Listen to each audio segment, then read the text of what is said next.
अस्सलाम वालेकुम दोस्तों, मैं हूं आपका दोस्त असद और आप देख रहे हैं चौधरी जॉब्स इन्फो। तो इस्लामाबाद के अंदर काफ़ी सारी इस्लामाबाद रीजन्स और इस्लामाबाद ऑफिस के लिए काफ़ी सारी जॉब्स आ गई हैं बैतुल माल के अंदर। तो हम उसके एडवर्टाइजमेंट की तरफ चलते हैं और देखते हैं कि उसके अंदर अप्लाई कैसे होगा। और सबसे पहले आप हमारे चैनल पर अगर नए हैं तो हमारे चैनल को सब्सक्राइब कर रहे हैं और बेल के आइकन को भी ऑन कर दें ताकि हमारी तमाम आने वाली अपडेट्स आपको बर वक्त मिलती रहें। तो सबसे पहले आप आ जाएंगे अपने ब्राउज़र के अंदर, जो भी आप यूज़ करते हैं, जो सा भी आप यहाँ पर लिखेंगे पाकिस्तान बैतुल माल जॉब्स 2022। ठीक है, जैसे आप इसको सर्च करेंगे तो नीचे आएंगे तो आप यहाँ पर क्लिक करेंगे तो आप सीधा आ जाएंगे यहाँ पर। ठीक है, ये देख लें यहाँ पर लिखा हुआ है जॉब्स अपॉर्चुनिटी पाकिस्तान बैतुल माल रीजनल ऑफिस आई इस्लामाबाद। और यहाँ पर ये इस्लामाबाद रीजन के लिए है और ये इस्लामाबाद रीजन के लिए और ये इस्लामाबाद ऑफिस रीजन ऑफिस के लिए है। ठीक हो गया। यहाँ पर ऑल ओवर पाकिस्तान से आप अप्लाई कर सकते हैं, आप जहाँ कहीं से भी हैं अप्लाई कर सकते हैं।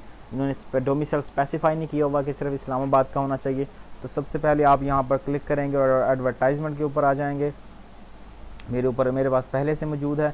तो ये देखें यहाँ पर आ गए हैं हम। डाटा एंट्री ऑपरेटर की 14 सीट 14 स्केल की होगी और नंबर ऑफ़ पोस्ट 10। और एज जो है वो हमारे पास है 18 से 25 साल। बैचलर को मिनिमम सेकंड ग्रेड होना चाहिए। 2 साल का एक्सपीरियंस उन्होंने मांग लिए है यहाँ पर।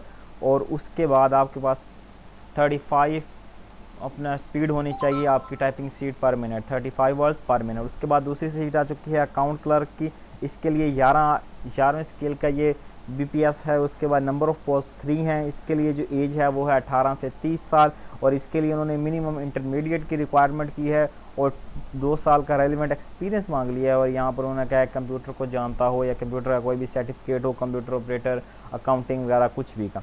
उसके बाद आता है जूनियर क्लर्क। इसकी 9वें स्केल का ये जूनियर क्लर्क है। उसके बाद इसकी नंबर ऑफ़ पोस्ट 8 हैं और इसके लिए उन्होंने जो एज है वो है 18 से 30 साल।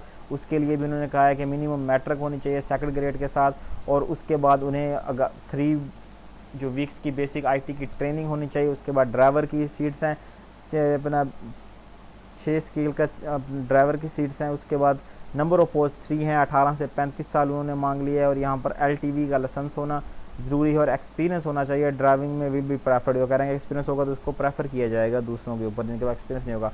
उसके बाद जनाब आती हैं जनरल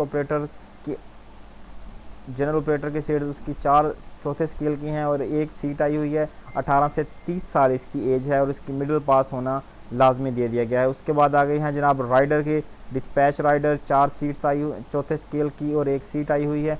18 से 30 साल इसकी भी एज है। उसके बाद मिडल है। उसके बाद नैब कासद और स्वीपर, इनके लिए भी मिनिमम मिडल पास होना ज़रूरी है। उसके बाद फील्ड ऑफिस की जो आई हुई हैं फील्ड ऑफिस उनके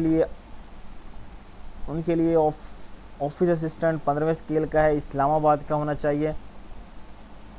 रीजन ये है रीजन कोटा, यानी कि यहाँ पर सिर्फ इस्लामाबाद वाले अप्लाई कर सकते हैं। ऊपर वाले जो था इसमें ऑल ओवर पाकिस्तान से अप्लाई हो सकता है, लेकिन जो नीचे वाला आ गया है इसके अंदर सिर्फ रीजन वाले यानी कि इस्लामाबाद वाले अप्लाई कर सकते हैं। मिनिमम बैचलर होना चाहिए सेकंड डिग्री के साथ। डाटा एंट्री ऑपरेटर की 14वें स्केल का है। इसका कोटा जो है एक इस्लामाबाद का, एक रावलपिंडी, एक अटक, एक जहलम। इसके भी 18 से 25 साल तक है। और यहाँ पर बैचलर आपका होना चाहिए कम से कम सेकंड ग्रेड के साथ। उसके बाद जूनियर क्लर्क का 9वें स्केल। इसके लिए भी एक इस्लामाबाद, रावलपिंडी, चकवाल और अटक की एक सीट आई हुई है। यहाँ पर सिक्योरिटी गार्ड की सीट बिल्कुल आई हुई है। वैसे ही उन्होंने मिनिमम मिडिल पास होना चाहिए यहाँ पर सिक्योरिटी गार्ड। और नैब कासद एक सीट इस्लामाबाद रीजन के लिए है जो सिर्फ 18 से 30 साल इसकी एज है और मिनिमम मिडिल पास ये भी होना चाहिए और एलिमेंट एक्सपीरियंस भी होना चाहिए। उसके लिए यहाँ पर उन्होंने नीचे दे दिया है जनरल, यानी कि इंस्ट्रक्शन जो दे दी गई है वो है कि रिटन टेस्ट होगा 1, 2 एंड 3। जो सबका जो होगा वो रिटन टेस्ट भी होगा जो कि आईसीटी रीजन के अंदर लिया जाएगा। उसके बाद उन्होंने कहा है कि आप अपना फॉर्म डाउनलोड कर लेंगे और उसके साथ आप 15 दिन अपनी लेटेस्ट फ़ोटो जो 15 लेटेस्ट फ़ोटो हों जो यानी कि हाल ही में खिंचाई गई कोई भी फ़ोटो हो 15 दिन एप्लीकेशन के जब ये एडवर्टाइजमेंट आई है उसके 15 दिन के अंदर अंदर आपने हमारे ऑफिस तक पहुंचानी है। उसके बाद उन्होंने कहा है कि टेस्ट इंटरव्यू के लिए आपको एसएमएस कॉल या लेटर की सूरत में बुला लिया जाएगा। उसके बाद उन्होंने कहा है कि जो आपके डॉक्यूमेंट होंगे वो इंटरव्यू के लिए आपने ओरिजिनल डॉक्यूमेंट साथ लाने होंगे। अगर आप पहले से किसी अपना पब्लिक गवर्नमेंट सेक्टर में काम कर रहे हैं तो उसके लिए आपको एनओसी जमा करानी लाजमी होगी। एज रिलैक्सेशन भी दी जाएगी गवर्नमेंट के रूल्स के मुताबिक, यानी कि अगर आपने मास्टर किया हुआ है और आप बीएससी वाली सीट पे अप्लाई कर रहे हैं तो आपको 2 साल की रिलैक्सेशन दी जाएगी। उसके बाद उन्होंने कहा है कि इसका कोई भी टीए डीए नहीं होगा। और उसके बाद उन्होंने कहा कि सिलेक्टिव जो कैंडिडेट्स होंगे आफ्टर एग्ज़ाम उनके लिए अपना मेडिकल सर्टिफिकेट जमा करवाना लाजमी होगा। Women, disable and minority quota shall be applied as the per rules. यहाँ पर सब अप्लाई कर सकते हैं। और आपने ये डॉक्यूमेंट फिल करके कहाँ भेजने हैं?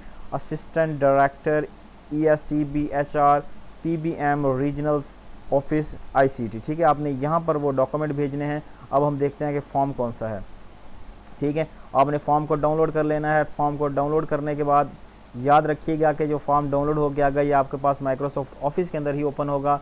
तो यहाँ पर मेरे पास माइक्रोसॉफ्ट ऑफिस मैंने ओपन कर लिया है इसको।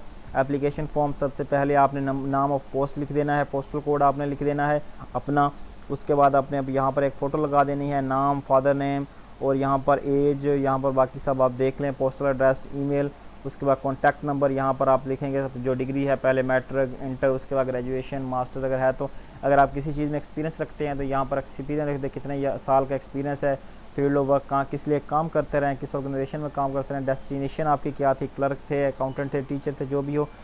उसके बाद आपने लिखना कंप्यूटर स्किल्स आपके पास अगर हैं कोई, तो अगर आपने कोई कोर्स किया हुआ है, साइबर सिक्योरिटी हो गया, कंप्यूटराइज अकाउंटिंग, कंप्यूटर ऑपरेटर, इस तरह कोई भी कोर्स लिखा हो तो वो यहाँ पर लिख देना है। जिस दिन आपने यहाँ से अराइव करना है उसकी डेट लिख देनी है। यहाँ पर आप अपना सिग्नेचर करेंगे और यहाँ पर आप बताएंगे कि आपने क्या क्या चीज़ साथ भेजी है, CNIC, डोमिसाइल, मास्टर की डिग्री, बैचलर, इंटरमीडिएट, आपने यहाँ पर सब कुछ अपना यहाँ पर लिख देना है।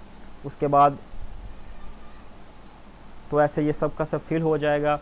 तो अगर कोई चीज़ समझ ना आ रही हो, कोई चीज़ का मसला हो तो आप मुझे कमेंट में बता दीजिएगा, इंशाल्लाह उसका रिप्लाई मैं आपको दे दूँगा। तो आज तक के लिए इतना ही। नेक्स्ट वीडियो के लिए हमारे चैनल को सब्सक्राइब कर लें। ओके, खुदा हाफिज़।